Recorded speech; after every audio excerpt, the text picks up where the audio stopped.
لتنذر ام القرى و من حولها این هو الا ذکر للعالمین. این پیام، این رسالت آخرین خدا برای همه عالمیان است، مخصوص عرب نیست، مخصوص کدام قوم معین نیست. کتاب است هدایت، نور، رحمت، قانون و دستور برای همه انسانیت در همه عصر و زمان تا روز آخرت.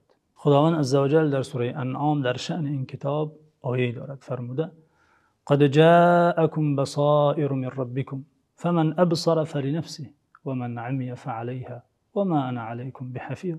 بیشک ای مردم برای شما از جانب پروردگارتان راهنمودهای روشن، هدایتها، ارشادها آمد. پس هر که توسط این هدایتهای الهی راه حق را یابد، فایده راه یافتن او به خود او برمیگردد.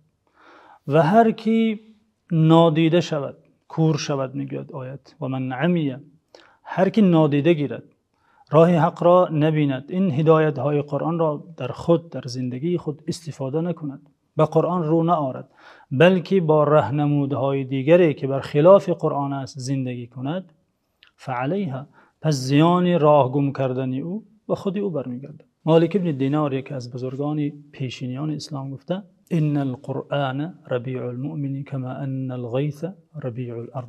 قرآن مایه حیات قلب مؤمن است، همانگونه که باران مایه حیات زمین است. همانگونه که زمین و باران زنده می شود، خداوند توسط باران برای زمین حیات می بخشد، قلب مؤمن نیز به باران قرآن زنده می شود، احیا می گردد.